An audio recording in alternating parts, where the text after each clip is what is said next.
COVID cases are at the lowest level in nearly a year, and more than 126 million Americans are now fully vaccinated.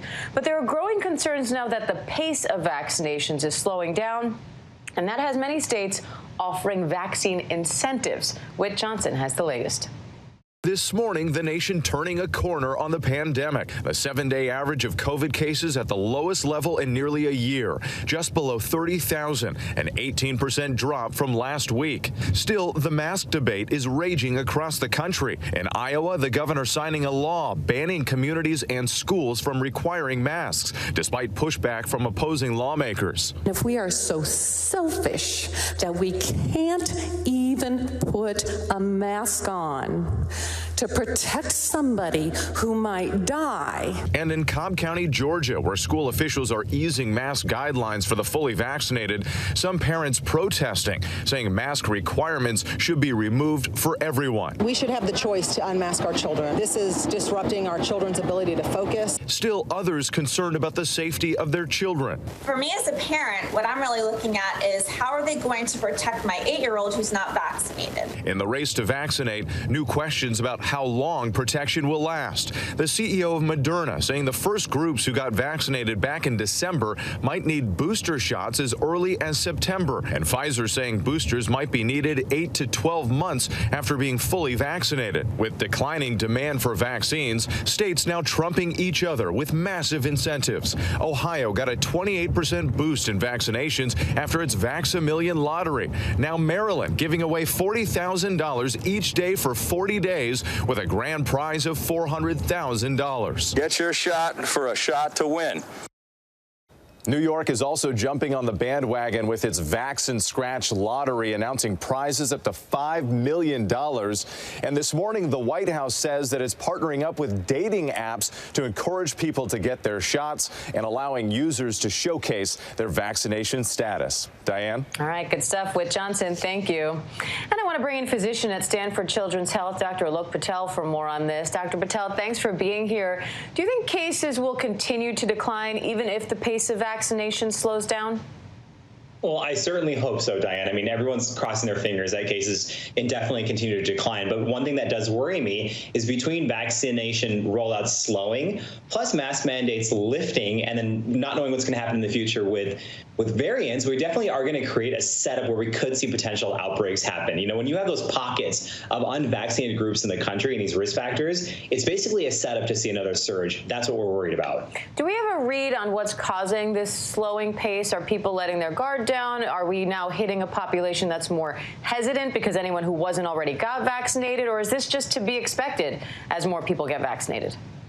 The minute you said your second point, in my mind, I was like, ding, ding, ding. I think what's happening right now is in the first wave of the vaccines rolling out, we targeted people who are very eager to get it, people who are very high risk. That makes sense. We were also targeting, I shouldn't say targeting, but the vaccines were available for those with the resources, people who were able to go wait in those lines or go online and look to see what CVS or Walgreens had the vaccine. And now what we're running into are two populations. We have Americans out there who may not have access to the vaccine, may need help actually getting and going there. Also, those who are what we call the low-hanging fruit, saying, I'll absolutely go get a vaccine, but you know what? I want a free Sam Adams beer. I want to be entered in the $40,000 relay lottery. I want to take 2 laps around Talladega Speedway Center in my own personal car in Alabama.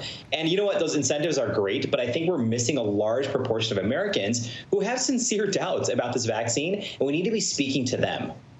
Yeah, I guess if you're really hesitant about this vaccine, a free Sam Adams isn't going to do it for you.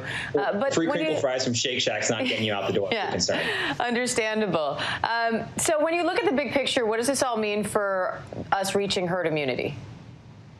Well, I think that we need to actually rethink our strategy, Diane. You know, if we're above 40% right now of Americans being fully vaccinated, and President Biden wants to get to 70% by July 4th. We need to take a step back and look at these focus groups and look at what people, even going online and looking what the concerns are about the vaccines. And people still out there question whether or not they work. They question if the vaccines are affecting fertility. They question why we're getting vaccines if we all of a sudden are lifting masks to begin with. And I think we're missing a large proportion of people who don't watch the news, who don't go on social media, who don't read medical headlines, timelines like we think they might do in an idealistic world. And we need to be reaching out to these community leaders who can speak to these people and say, hey, what exactly is your concern? Are we addressing it? Because like I said, I don't think the incentives, I don't think, extra swipes or bonuses on OkCupid and Tinder are really going to get us to the extra 30% we need.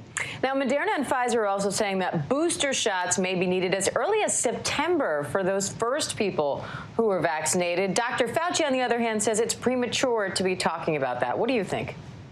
I side with Dr. Fauci, and every public health expert, every infectious disease doctor I've talked to also are asking a cardinal question. Where is the data? Where's the proof that we actually will need a booster shot? Now, one thing that's raising a lot of red flags, especially among those who are vaccine hesitant, is why is it that the CEOs of these pharmaceutical companies are saying we need a booster shot?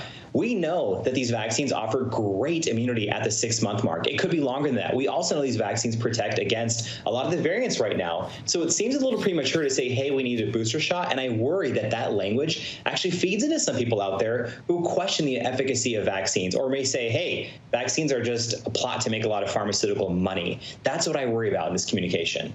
And then we saw in Witt's piece this whole debate about masking in schools. This is getting heated across the country. So what do you think school will look like come the fall in terms of masking requirements or vaccine requirements? Do we go back to normal? What is that going to look like? What it's going to look like is giving all, new parents like myself, future parents like you, congratulations, by the way, anxiety Thank you. about what's going to happen out there with us trying to protect our young ones. Now, I think there is a divide right now in a lot of states. As you mentioned, Texas and Iowa are banning mandates altogether, and other states saying we're going to keep them in place. And I think part of it is the CDC not addressing what we're going to do with our young people in schools early enough. I think they missed a critical gap, and now states are left to their own devices. I think what's going to happen, what should happen, is states really need to look at their own individual transmission, their vaccination rates, and then make the best decisions they can. Because honestly, in some places like San Francisco, you have greater than 70% of adults above the age of 16 vaccinated. That's not the case in rural Iowa, in some counties where the mask mandate is now banned.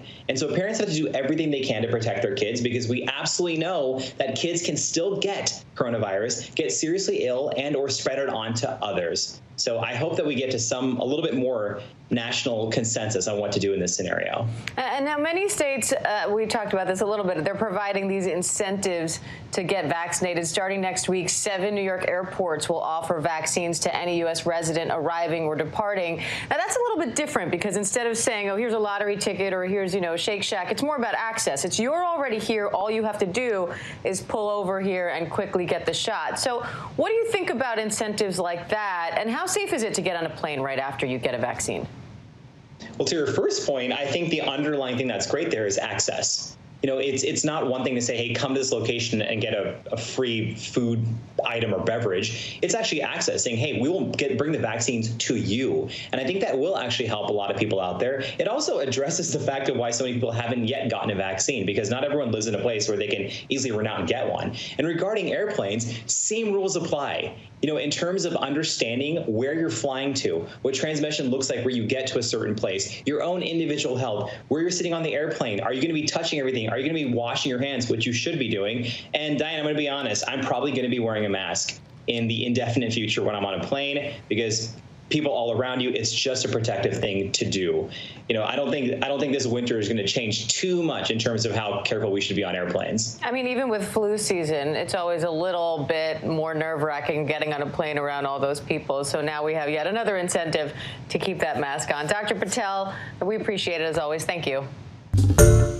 Hi, everyone. George Stephanopoulos here. Thanks for checking out the ABC News YouTube channel. If you'd like to get more videos, show highlights, and watch live event coverage, click on the right over here to subscribe to our channel. And don't forget to download the ABC News app for breaking news alerts. Thanks for watching.